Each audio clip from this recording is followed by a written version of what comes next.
그리스도인들에게 기도라고 하는 것은 굉장히 중요한 것이죠. 기도는 호흡이고 또 기도는 하나님과의 소통이기 때문입니다. 어떤 이들은 그래서 우리가 아버지 하나님과 함께 대화를 나누는 바로 그 통로가 기도라고 이야기를 하죠. 그리고 기도를 통해서 우리는 우리의 간구만 하는 것이 아니라 하나님의 뜻이 무엇인지를 듣기도 합니다. 대화란 그런 것이죠. 일방적인 게 아니라 함께 쌍방향으로 이루어지는 겁니다. 때로는 기도의 제목이 없어도 기도하고 싶을 때가 있죠. 너무 힘들어서, 말문이 막혀서, 정말 기가 막혀서 하나님 앞에 호소하고 싶을 때도 있고, 또 너무 삶의 무게가 무거워서 누군가에게 그 짐을 덜어내고 싶을 때, 그때 하나님을 무작정 찾아가 기도하고 싶은 그런 마음이 들기도 합니다. 그리고 그것을 통해서 우리는 하나님의 음성을 듣기를 간구하죠. 하나님의 뜻이 무엇인가를 헤아리는 겁니다. 그래서 많은 이들은 기도를 나침판과 같다라고도 이야기합니다. 왜냐하면 대화를 통해서 얻은 그 결실이 우리 삶의 방향을 가르쳐 주기 때문입니다. 어디로 가야 할까? 무엇을 해야 하는가? 어떻게 살아야 하는가에 대한 해답을 우리는 그 기도를 통해서 얻는 것이죠.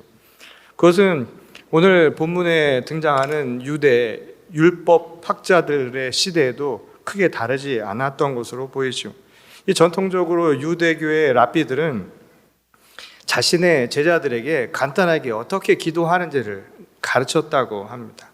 유대교의 영향하에 살았던 세례 요한도 아마 비슷한 방식으로 그의 제자들에게 어떻게 기도하는가, 그 기도의 방식을 가르쳐 주었던 것으로 보이죠. 그래서인지 예수님의 제자들도 세례 요한의 제자들처럼 예수님으로부터 직접 기도하는 방식을 배우기를 원했습니다.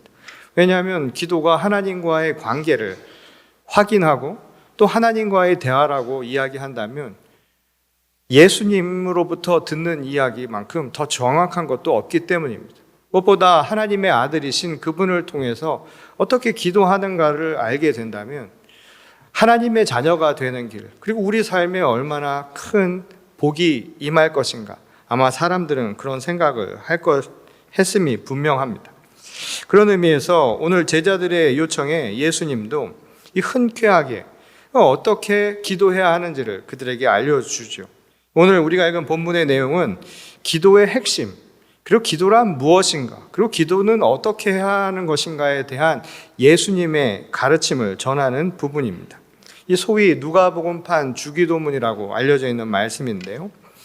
우리가 일반적으로 예배 때나 또는 찬송을 통해서 암송하는 마태복음의 주기도문과 상당히 유사하죠. 큰 차이가 없습니다. 오히려 짧게 요약된 버전이라고 할 수가 있겠죠. 그러니까 핵심을 담았다라고 하는 측면에서 본다면 여기에 있는 것이야말로 더 정확한, 더 분명한 기도의 모범이라고 이해할 수 있는 대목입니다. 오늘날 많은 신앙인들이 오늘 본문의 제자들처럼 예수님을 만나서 한 가지 물을 것이 있다 한다면 아마 이런 기도를 어떻게 할 것인가를 묻지 않겠습니까? 그런 의미에서 오늘 이 이야기가 전하는 예수님이 가르쳐 주신 기도란 무엇인가, 그 기도의 핵심에 대해서 이해하는 것은 우리에게 아주 큰 도움이 될 뿐만 아니라 우리 신앙생활의 아주 중요한 부분을 차지하고 있다는 것을 우리가 알 수가 있습니다. 이 예수님은 오늘 이 기도를 하시면서 제일 먼저 이렇게 시작을 하시죠. 아버지라고 하는 호칭으로부터 시작을 합니다. 이 기도의 대상을 아버지라고 지칭을 한 것입니다. 그것은 하나님을 부르는 기독교인들만의 독특한 방식입니다. 곧 아버지의 자녀가 된다는 것, 하나님과 우리와의 관계를 그렇게 설정을 한 것이죠. 그래서 그리스도인이 된다는 것은 다른 게 아니라 하나님의 자녀가 되는 특권을 얻는 길이라고 생각을 했던 거예요. 그래서 기도를 통해서 아버지라고 부르는 것도 바로 이러한 관계를 다시 한번 재확인하는 의미를 갖고 있다는 것입니다.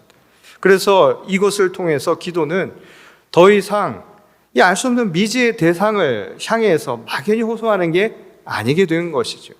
우리가 누군지 알 수 없는 대상을 향해서 마치 무슨 정한 수를 떠다 놓고서는 그냥 비는 것이 아니라 그 간구의 대상이, 우리가 대화하고자 하는 영적 호흡의 대상이 누구인가를 우리는 분명하게 알고 이 기도를 시작해야 한다는 겁니다. 그것은 곧 아버지라고 하는 우리와 친밀한 인격적 관계를 맺는 대상임을 가르쳐 주는 것입니다. 오늘 우리가 읽은 본문 이하에 나오는 두 개의 비유 이야기는 하나님과 우리가 아버지와 자녀의 관계, 이 친밀한 인격적 관계를 갖는다라고 하는 것의 의미가 무엇인지를 가르쳐주는 말씀이죠. 오늘 예수님은 기도가 무엇인가를 이야기하면서 그 중간에 비유 이야기를 통해서 그 의미를 우리에게 더 상세하게 가르쳐주고 계셨던 겁니다. 이 첫 번째 비유는 이 늦은 시간 친구를 찾아와서 떡을 좀 나눠달라고 졸라대는 벗의 간청을 들어주지 않을 수 없다. 그와 관련된 이야기가 첫 번째 이야기입니다. 이 두 번째 비유는 이 자식이 원하는 것을 마다할 아버지가 없는 것처럼 하나님 아버지도 그 자녀된 이들에게 좋은 것을 마련해 주실 것이다 라고 하는 이야기이죠. 근데 이 첫 번째 비유에서 이 손님을 대접하기 위해 한밤중에 떡 3덩어리를 얻으려고 이 친구에게 간청한 대목, 이것은 사실은 우리가 기도에 대한 오해를 불러일으키기 아주 쉬운 그런 구절이라고 할 수 있습니다. 실제로 오늘 본문 말씀 9절과 10절 말씀을 보면 문을 두드리고 그리고 강력하게 구하라, 찾으라 이런 말과 함께 지금 이 이야기를 마치 자기가 바라는 이 소기의 목적을 위해서 그냥 매달리라는 것, 그 간청하라고 하는 이 행위로 기도를 오해할 수 있기 때문이라는 것이죠. 이 기도도 마치 어떤 학자의 표현처럼 이 하나님을 멱살잡이해서 끌어내는 것, 내가 원하는 것을 얻어내는 것이라고 생각해서는 안 된다는 거예요. 근데 오늘 본문 말씀에 보면 졸라댄다라고 해놓은 이 말에 이 헬라어가 아나이데이아라고 하는 단어를 사용했습니다. 이 아나이데이아라고 하는 이 말은 뻔뻔함에 가까운 거예요. 이 얼굴에 마치 무엇을 깐 것처럼 다른 사람의 시선은 아랑곳하지 않는 그 상태를 두고 한 말입니다. 그 이야기는 무엇을 얘기해 주는 거예요? 뻔뻔함이라고 하는 것이 왜 생기나요? 그것은 나를 중심으로 보기 때문입니다. 타인의 시선은 아랑곳하지 않고 다른 사람을 전혀 배려하지 않기 때문에 뻔뻔해지는 거예요. 다른 사람을 조금만 생각한다면, 다른 사람의 존재를 조금만 고려한다면, 다른 사람의 마음을 조금만 헤아린다면 할 수 없는 것, 그것을 행하는 것이야말로 뻔뻔함이라고 이야기할 수 있는 것이죠. 근데 오늘 본문 말씀의 이 번역에서는 이 부분을 강청이라는 단어로 또 바꾸어 사용하고 있죠. 그래서 이 부분이 실제로 많은 한국 교회에서는 오해를 일으키기가 아주 쉬운 부분이 되었다는 겁니다. 왜냐하면 어느 순간부터 강청기도라고 하는 말이 한국 교회에 한창 유행한 일이 있었죠. 그건 뭐냐면 강구하는 말을 들어주실 때까지 매달리고 끝까지 기도하라고 그렇게 가르쳐 주신 거예요. 저도 청년 시절에 이 대학부 때는 뭐 못할 게 없잖아요. 그리고 이 청년부 수련회를 갔는데 어디를 가냐면 산에 들어가요. 겨울산. 그리고 겨울산에 들어가서 그때 목사님은 무슨 군기를 잡듯이 저에게 뭐라고 얘기를 했냐면 땅을 파고 그 안에 들어가서 나무를 붙들고 기도하라고 하더라고요. 그래서 그 나무가 뽑힐 때까지 기도하라는 거예요. 성경에도 나와 있대요. 이 나무가 저기로, 저 산이 저 나무를 뽑을 만한 믿음이 없는 믿음이 적은 자들아. 그래서 그 믿음을 증명해 보라는 식으로 그런 이야기를 했습니다. 근데 중요한 것은 이렇게 매달려서 간절하게 기도하는 거. 그 간절한 마음, 그것이 무슨 문제가 있겠느냐는 것이죠. 그 자체로는 아무 문제가 없죠. 문제는 그 강청하는 목적이 있다는 거예요. 이 목적을 위해서라면 우리가 뻔뻔해질 정도로 달려들라고 하는 이 말을 잘못 오해했다가는 이 무조건 때를 쓰는 것으로 들릴 수 있다는 겁니다. 그 말은 뭐냐면 자기 소기의 목적을 달성하기 위해서는 아랑곳하지 않고 그냥 매달리는 것이 이 강청 기도의 핵심이 결코 될 수 없다라는 거예요. 이 자기가 원하는 것을 끝까지 매달려 구하라는 것. 이 떼쓰는 모습과 다를 게 뭐가 있냐는 것이죠. 이 정상적인 요구 방식이 아니라고 하는 것은 부모와 자식 관계를 우리가 생각해 봐도 충분히 알 수 있는 대목입니다. 그래서 예수님은 아버지라고 친밀한 인격적 관계로 이 기도를 우리에게 설명하고 계셨던 거예요. 한번 생각을 해 보십시오. 자녀가 떼를 쓴다고 무조건 들어주는 부모, 그거 부모 교육이 잘 됐다라고 말할 수 있을까요? 정상적인 교육이라고 보기 어려울 겁니다. 이 예수님은 이 기도의 대상이 이 아버지라고 하는 이 사실을 우리에게 알려주심으로써 이 하나님과의 관계에서도 막무가내식으로 이어지는 것, 그것은 문제가 있다는 것을 우리에게 애둘러 표현하고 계셨던 거예요. 근데 예수님은 또 다른 비유를 통해서 이 기도를 들으시는 이 아버지는 우리에게 좋은 분을 주시는 분이다 라고 하는 사실을 가르쳐 주셨죠. 근데 여기서 중요한 부분은 아버지가 주실 그 좋은 것에 있다라는 거예요. 이 자녀가 원하는 것을 다 들어준다고 해서 능사가 아니죠. 또 자식이 원하는 바가 반드시 그 자식에게 좋은 것도 아닐 수 있습니다. 그런 보장은 없어요. 그러니까 예수님이 이 비유를 통해서 이야기하는 것은 무엇인가 하면 기도하는 사람에 대한 이야기가 아니었다는 거예요. 지금 이 비유의 이야기는 기도하는 자가 아니라 이를 들으시는 아버지 하나님에게 더 중점을 두고 하신 말씀이었다는 것을 우리가 해석할 수 있어야 한다는 겁니다. 이 비유를 통해서 예수께서 강조하신 것은 이 졸라대던 그 친구도 아니고, 그리고 그것을 통해서 막무가내로 자기 떼를 쓰면서 얻고자 하는 자식의 모습도 아니었다는 거예요. 여기서 더 중요한 것은 그냥 내어주었던 그 벗의 마음, 그리고 좋은 것을 주는 그 아버지의 마음, 바로 거기에 초점을 둔 이야기였다는 것이죠. 이 한마디로 예수님의 비유는 어떻게든 가능한 한 자식에게 더 좋은 것을 주시고자 한, 그리고 그 기도를 들어주시고자 한 아버지의 그 자비로운 사랑, 지금 이 이야기에 초점을 둔 말씀이었다는 겁니다. 그러니까 이 이야기를 통해서 결국 예수님이 당시 제자들이 어떻게 기도해야 하는가에 대한 대답을 주고 계셨던 거예요. 그 대답은 무엇이냐 하면 기도의 목적에 대한 것이죠. 그러니 기도의 목적도 무엇이 되어야 하는가? 분명하다는 거예요. 내 중심으로 내가 원하는 것을 하나님 앞에 캐묻듯이 멱살잡이 하듯이 잡아 떼서 얻어내는 것이 아니라 모든 것을 우리에게 주시는 분, 좋은 것을 주시는 아버지의 뜻을 헤아리는 것, 이게 기도의 목적이 되어야 한다는 거예요.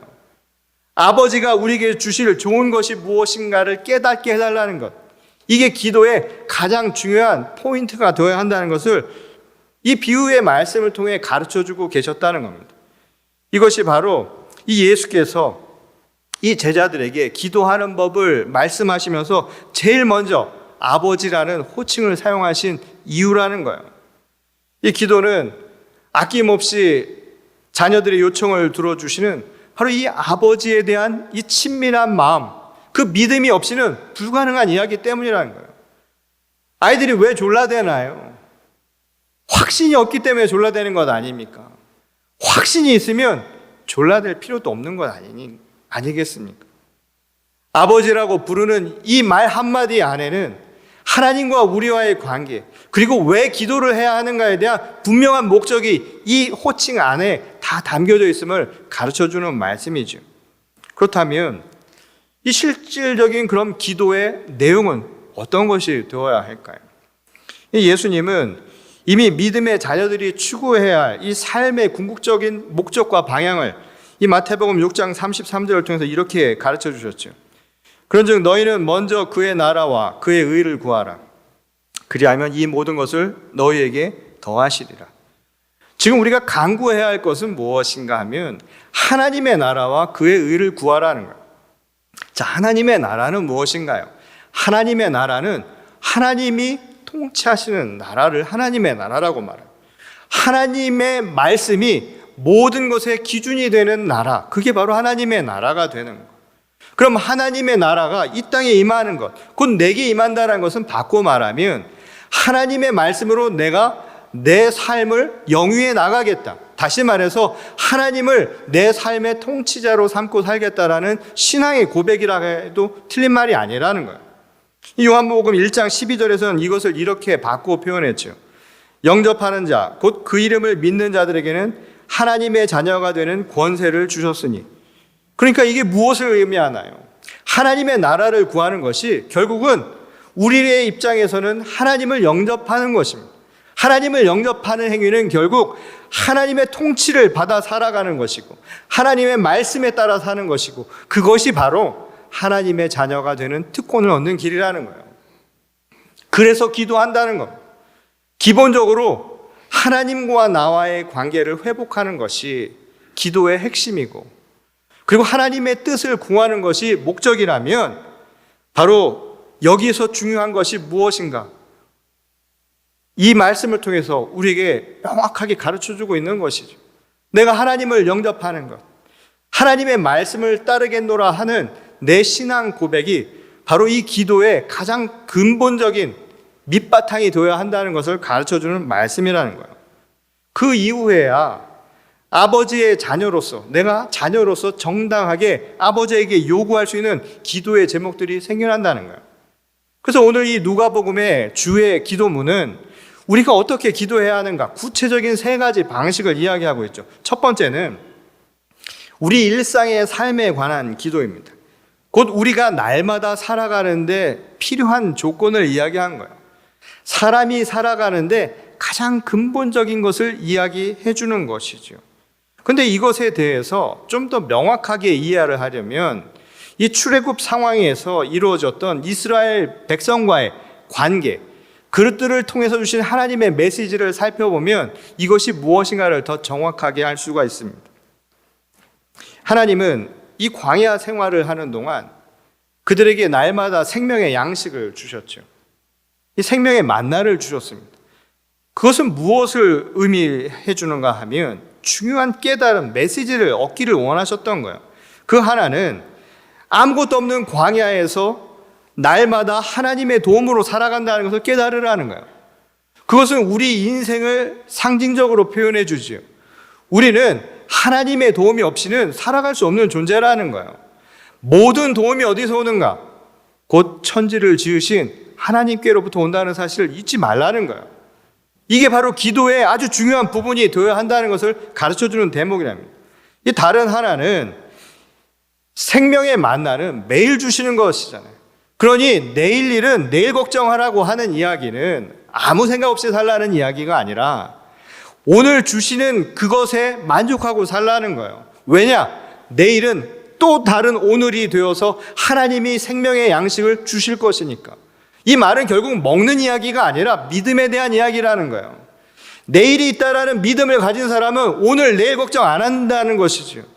하나님이 나와 함께 하신다라는 믿음을 갖는 것, 이게 바로 광야 생활을 통해서 이 만나를 통해서 주신 하나님의 메시지였다는 겁니다. 이 예수님이 지금 첫 번째로 우리에게 매일의 양식을 구하는 기도를 하는 그 말씀의 메시지 안에는 바로 이 2가지 의미가 담겨져 있다는 거예요. 어디에서 도움이 오는가? 우리를 지으신 하나님께 모든 도움이 옵니다. 그리고 그 하나님은 오늘도 내일도 날마다 우리를 채워주시는 하나님입니다. 그러니 그를 믿고 의지하십시오. 이게 기도의 핵심이라는 거예요. 이런 믿음이 없이 어떤 기도가 가능하겠냐는 것이죠. 기도의 분명한 목적을 가르쳐주는 말씀입니다.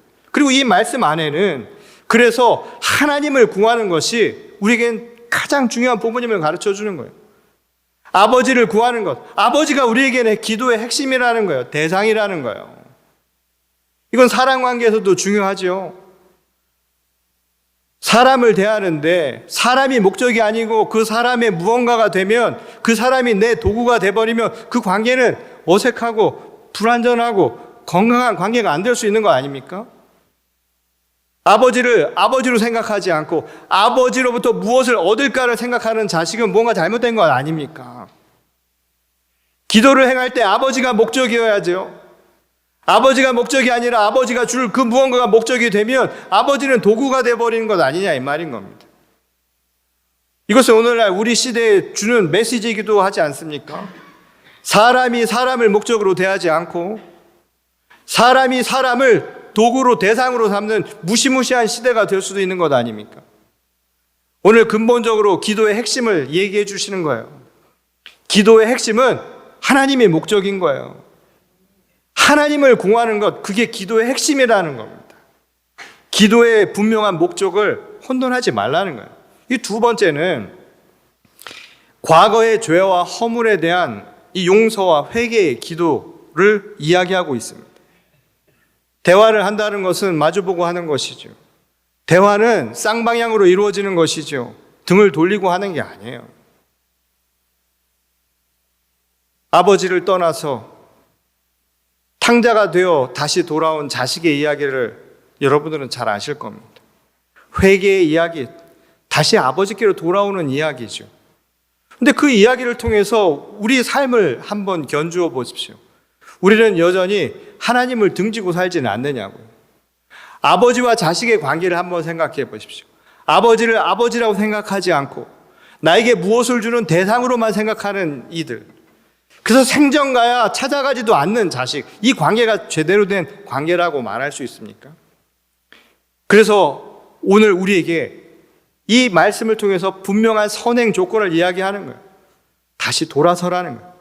언제든 우리를 기다리고 계신 하나님을 믿고 다시 하나님께로 돌아서는 것. 이게 바로 오늘 우리 기도의 제목이 되어야 한다는 거예요. 그리고 그때 구하는 것이 끝까지 하나님께 구하고 찾는 것이 바로 여기서 이루어진다는 거예요. 용서와 회개에 대한 이야기라는 거예요. 내가 원하는 것, 하나님으로부터 뭔가 얻기 위한 무슨 방편, 삶의 방편을 얻기 위해서 죽어라고 매달려서 기도하라는 이야기가 아니라 나를 용서해 주시고 나를 돌아봐 달라고 하는 것을 끝까지 매달리라고 하신 말씀이었다는 겁니다. 결코 하나님은 우리를 외면하시지 않을 것이라는 예수님의 약속인 거예요. 용서를 구하고 회개하며 하나님 앞에 간구하는 자를 하나님은 결코 포기하지 않을 것이라는 약속의 말씀이었던 것이죠. 이 세 번째는 이제 장차 다가올 미래에도 이 시험에서 넉넉히 이겨내게 해달라는 그런 힘을 달라는 기도입니다. 이 기도의 세 가지 방식인 거예요. 첫 번째는 말씀드린 것처럼 이 아버지의 자녀로서 내가 날마다 간구해야 하는 것, 내 필요를 채워주시는 그 하나님을 내 삶의 주인으로 삼는 영접이 있어야 하는 것이고, 그럼에도 불구하고 여전히 내가 그렇게 살지 못한 것에 대한 회개가 뒤따라야 한다는 거예요. 이게 기도의 핵심입니다. 그리고 나서 이제 깨달은 바를 가지고 하나님의 뜻대로 살아갈 수 있도록, 흔들리지 않고 살아갈 수 있도록 내게 힘을 달라고 하는 것이 기도의 방식이라는 거예요. 이게 기도의 핵심이 되어야 한다는 겁니다. 왜냐하면 우리는 아주 연약한 존재이기 때문이라는 거예요. 한번 생각을 해보십시오. 우리가 흔들리는 것이 과연 무엇 때문에 흔들리는가요? 오늘 이 예배를 통해서 우리는 하나님을 만나는 겁니다. 기도와 예배는 똑같아요. 하나님 앞에 간구하는 거예요. 하나님이 나의 주인이 되어주심을 감사하면서 찬양하지요. 그리고 이 시간 우리는 그렇게 살지 못했던 지난 한 주를 회개하며 용서를 구하는 것입니다. 그리고 나서 이제 하나님께 힘을 달라고 하고 세상을 나갈 것 아닙니까? 근데 문제는 저 바깥에 나가자마자 우리를 기다리고 있는 수많은 유혹거리가 있다는 거예요.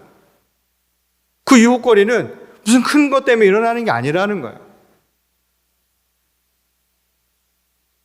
세상에 평화가 오지 않아서 고통스러운 분 계십니까? 지금 하나님의 나라가 이 땅 가운데 임하지 않아서 정말 저는 신앙생활이 어렵다고 생각하는 분들은 거의 없을 거예요. 대개 이 문 밖에 나가서 우리를 기다리는 유혹거리는 아주 작은 거예요. 아주 사소한 것들입니다. 왜 저 사람이 나한테 인사를 안 하지? 왜 저 사람이 저런 식으로 얘기를 하지? 오늘 내게 왜 운이 따르지 않지? 되게 자기 중심적인 생각으로만 우리는 세상을 살고 있다는 거예요. 이것이 곧 우리를 흔들게 만드는 원인이란 겁니다. 그래서 기도는 이러한 유혹 속에서 끝까지 버틸 수 있는 힘을 달라고 하나님 앞에 구하는 기도가 되어야 한다는 거예요. 하나님을 영접하고 그렇지 못한 내 삶을 회개하고 이제는 그러한 삶을 살아가겠노라는 다짐, 이게 기도의 방식이라는 겁니다. 그것이 바로 아버지 하나님과 소통하는 자의 모습이라는 거예요. 그래서인지 오늘 비유의 말미에서 13절에 예수님은 하나님 아버지께 구하는 이에게 주실 것이 바로 성령이라고 이야기를 하고 있죠. 곧 우리에게 성령을 주신다는 거예요. 우리가 구해서 얻은 기도의 열매는 이미 다 받았다는 거예요. 왜냐하면 기도의 목적과 기도의 방식을 통해서 그 핵심은 하나님과의 관계를 회복하는 것이니까. 그러니 기도를 통해서 우리가 얻는 건 무엇일까요? 바로 성령이라는 거예요. 성령이 우리 기도의 열매라는 겁니다. 그러니 그 열매를 가지고 어떻게 살아가는가? 나침판 같은 기도를 가지고 살아가는 방법은 다른 게 아니라는 거예요. 오늘 성령의 부르심대로 살아가는 것이라는 이야기입니다. 이 중세 기독교 교회가 타락하고 부패하고 그리고 쇠락해질 즈음에 당시 수도원 영성 운동이 붐이 일어났습니다. 어딘가에 들어가서 하나님과의 깊은 교제를 통해서 아버지 하나님과의 친밀한 관계를 누려보자. 그래서 교회를 떠나서 사람들이 산속이나 이 자연 속으로 들어가 수도원을 세우고 수도원 영성 생활을 하기 시작을 했죠. 아이러니하게도 500년이 지난 오늘 교회는 점차 쇠락해지는 기미가 보이고 오히려 영성에 대한 이야기들이 이곳저곳에서 나타나고 있습니다. 근데 본래 기도원 또는 수도원 생활의 핵심은 이 두 가지였다고 해요. 두 마디로 요약을 할 수 있는데 하나는 바로 기도하라라는 것이었습니다. 오늘 예수께서 가르쳐 주신 그 기도예요. 그것은 다른 것이 아니라 하나님과 나와의 친밀한 관계를 다시 한번 재확인하는 겁니다. 이 세상에 물들어서 하나님조차 방편으로 삼았던 그런 신앙이 아니라 이제 세상에서 벗어나서 속세를 떠나서 하나님과의 친밀한 관계를 통해 나의 죄를 고백하고 이제 하나님과의 관계를 회복하겠노라는 결단의 시간을 갖는 것, 이게 수도원 생활의 핵심이었다는 거예요. 그리고 두 번째는 일하라라는 것이었습니다. 이 말을 실제로 수도원에서는 노동이라는 개념으로 바꾸어서 해석을 했죠. 그래서 기도원이나 수도원 가면 여전히 손으로 일하는 노동을 하는 모습들을 종종 보게 됩니다. 근데 원래 이 말의 의미는 그냥 노동을 해서 뭔가를 만들어내라는 뜻이 아니에요. 이때 일하라고 하는 것은 실천에 가까운 말입니다. 무슨 말이냐면 이제 기도하고 그 기도가 임한 대로 성령이 임하면 그 성령이 임한 대로 살아야 한다는 거예요. 그러니 수도원에 박혀서 기도원에 박혀서 있는 게 신앙생활의 전부가 아니라는 거예요. 거기서 농사 짓고 산다고 해서 내 마음 편해야 한다고 그것으로 끝이 아니라는 거예요.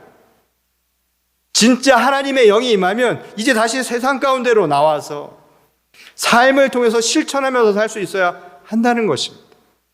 그것이 바로 기도의 핵심이라는 거예요. 오늘 어떻게 기도하는가? 예수님의 말씀입니다. 기도의 핵심은 다른 게 아니에요. 우리 영의 아버지신 하나님과의 관계가 온전히 회복되는 겁니다. 내가 그의 말씀을 내 삶의 주인으로 삼고 나침판으로 삼아서 그래서 그 말씀대로 오늘 세상을 살아가겠노라 다짐하는 시간이라는 거예요.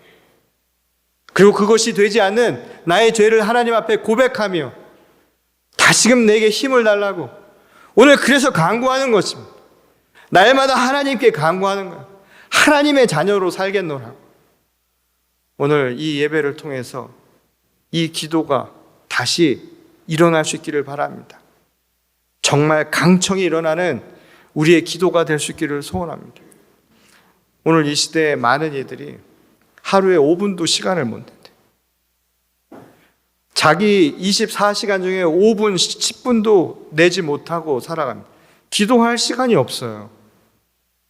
이게 뭐랑 똑같냐면 멀쩡히 계신 부모님 저기다 두고 필요할 때는 찾아가고요. 그냥 있는 거예요. 나 몰라라 하는 거랑 똑같은 겁니다. 오늘 하나님과의 관계는 우리 자신이 하나님의 자녀가 되는 특권을 얻은 자들 아닙니까? 구원을 얻을 자들 아닙니까? 구원의 길은 멀리 있는 게 아니라는 거예요. 아버지를 아버지라고 부를 수 있는 자.